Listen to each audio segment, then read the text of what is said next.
사랑하는 가족 여러분, 수요일 예배 아버지 앞에 올려드리겠습니다. 하나님 아버지 감사를 드립니다.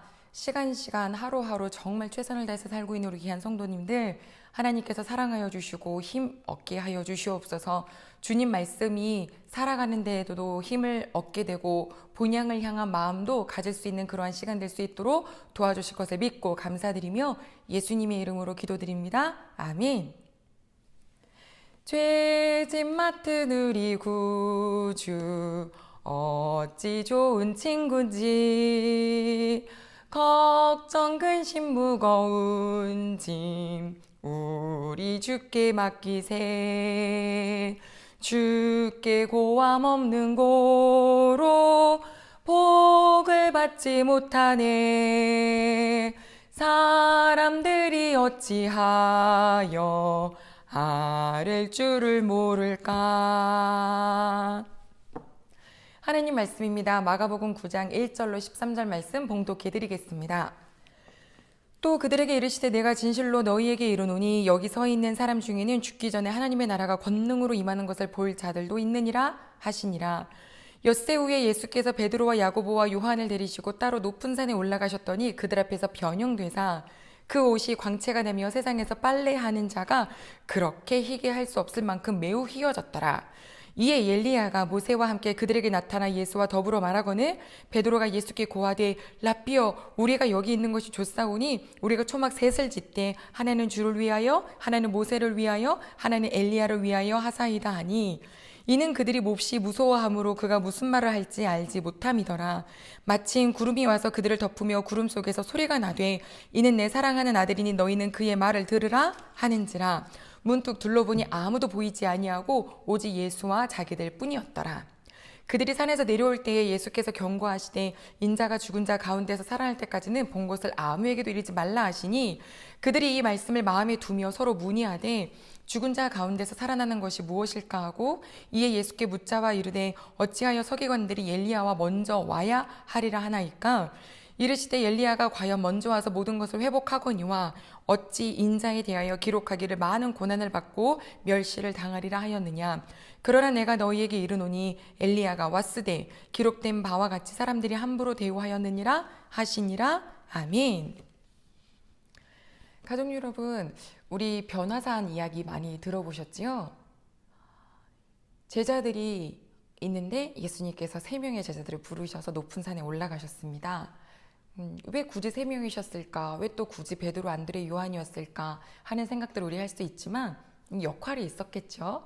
12명에 속해도 감사, 안 속해도 감사, 12명 중에 3명에 속해도 감사, 안 속해도 감사. 이렇게 하나님이면 족합니다라고 하는 기본적인 마음이 있다면 다녀오세요 라고 할 수 있었겠죠. 자, 왜 예수님께서 높은 산에 올라가셨는지는 누가복음에 봤더니 바로 기도하러 올라가셨다라고 적혀 있었습니다. 예수님이 기도하러 올라가셨는데 제자들이 깊은 잠에 빠졌대요. 참 잘 자요. 겟세마네 동산에서도 잘 잤죠. 그런데 예수님께서는 이 산에 왜 올라오셨을까요? 기도하러요? 네. 그런데 그 자리에 누가 나타나셨냐면 모세와 엘리야. 즉 이 예수님의 시대로부터 1500년 전인 모세가 또 600~700년 전이었던 사람 엘리야가 같은 공간에서 무슨 이야기를 나누시냐면 이제 예수님이 예루살렘에서 고통받고 죽임을 당하실 것에 대한 이야기를 그 산에서 나누셨습니다. 지금 이 시점을 오늘 본문에서는 엿새 후에 이렇게 기록이 되어 있는데요. 언제부터 엿새 후냐면 바로 주는 그리스도시요 살아계신 하나님의 아들입니다 라고 베드로가 고백했던 그 순간부터입니다. 그때 처음으로 예수님께서 내가 이제 죽을 거라는 거 알려주셨죠.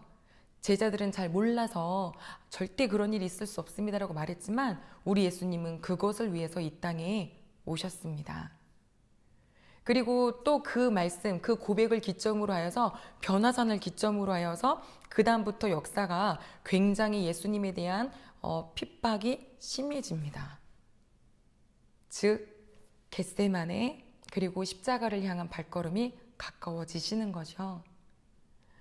하나님께서 우리 예수님께 힘을 주시는 걸까요? 아니면 제자들이 그것을 보고 믿으라고 하는 걸까요? 이 변화산의 사건, 제자들이 잠에 푹 빠져 있다가 온전히 깨어났는데 성경 참 재밌죠. 혹여라도 나중에 다른 사람들이 잠결에 잘못 봤을 수도 있지라고 말하게 될까봐 온전히 깨어났다고 했어요. 보니까 모세도 있고 엘리야도 있고 예수님이 함께 계시는데 이 몸에 변화가 있는 거예요.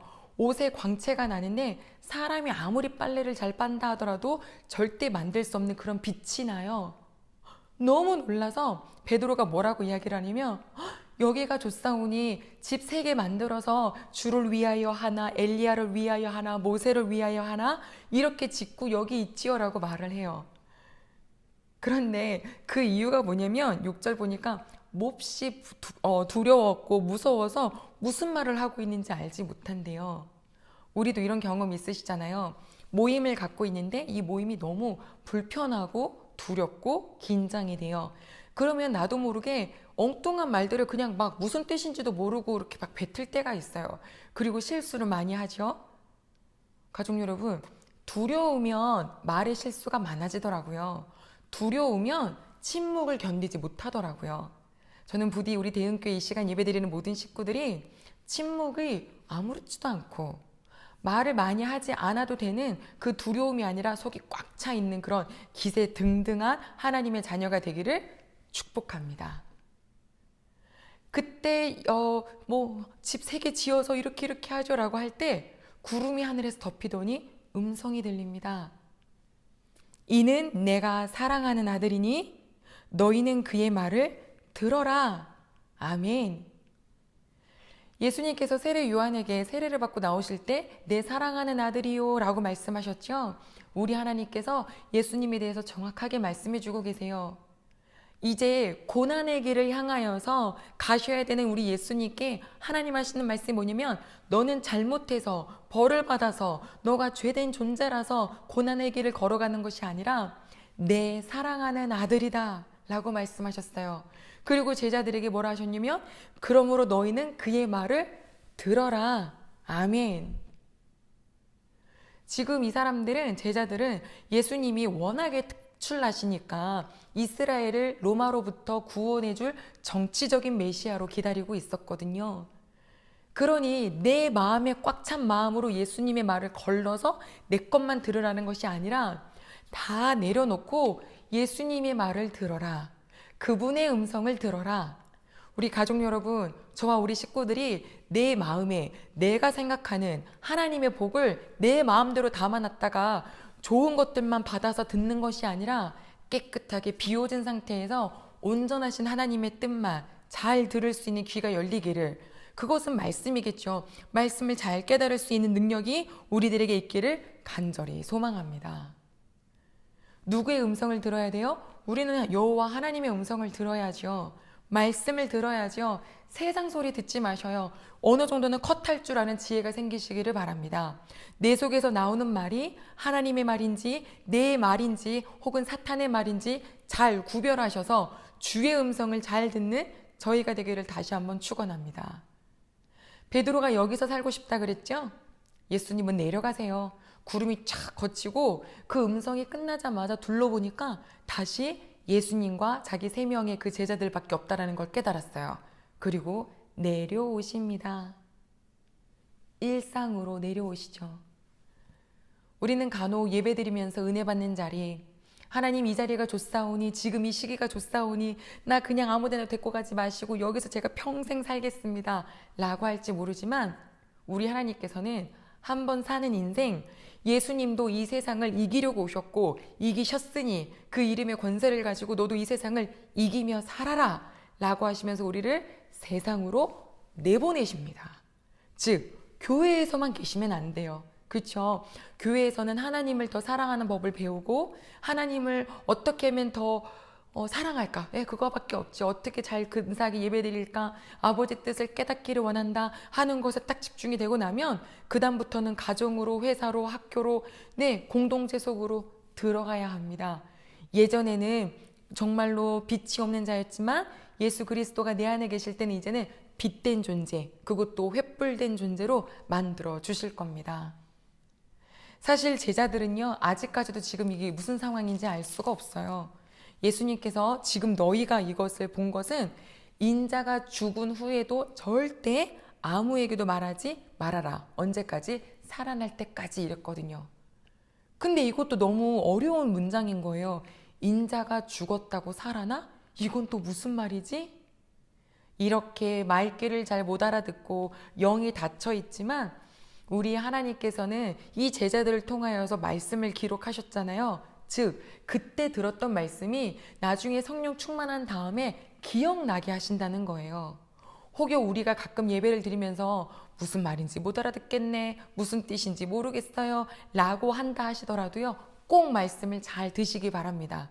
듣고 먹고 읽고 한 말씀이 오늘은 기억이 안 날지 모르지만 내가 처해 있는 상황에서 마땅할 때 그땐 기억나게 하실 겁니다. 우리 여호와 하나님은 정확하신 분이시니까요. 말씀을 정돈합니다. 변화산에 오르신 예수님, 이제 좀 더 적극적으로 겟세마네 동산을 향하여 십자가의 사역을 위하여서 움직이십니다. 너무 두려워서 말도 막 하는 그런 자들처럼 되는 것이 아니라 우리에게 정말 충만한 기가 가득한 마음을 주셔서 어디서든지 놀리지 않고 엉뚱한 말 하지 않는 그런 사람으로 만들어 주실 뿐더러 우리가 누구를 바라봐야 되고 누구 음성을 들어야 되는지 오늘 알려주셨죠. 우리 예수님 묵묵하게 고난당하고 죽으러 가시는 길을 걸어가고 계십니다. 우리도 우리가 죽는 건 아니지만 나 자신은 죽기를 바랍니다. 나 기은정 속성은 죽어가기를 소망합니다. 그리고 그 자리에 성령의 은혜가 더욱더 부어지는 저와 우리 식구들이 되시기를 간절히 축원합니다. 기도하겠습니다.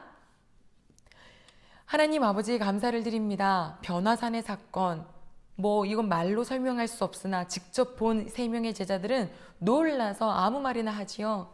여기가 좋사오니 안 내려가겠습니다. 아니요, 하나님은 우리를 세상으로 내보내셨습니다. 교회 밖으로 나가라 하셨습니다. 세상으로, 가정으로, 일터로, 학교로, 모든 공동체에서 하나님 우리는 사회의 일원으로 살아가겠죠. 하지만 빛으로 하나님 살아가게 하실 줄로 믿습니다. 우리 예수님 묵묵하게 죽으러 가시는 길을 걸어가셨는데 오늘 저희들의 삶도 묵묵하게 내 못된 속성들, 나만의 생각들, 나로 너무 꽉 차서 하나님 말씀이 들려지지 않는 그런 모난 마음들을 다 깨트려 주시는 매일매일 하루하루가 되기를 소망하며 예수님의 이름으로 기도드립니다. 아멘.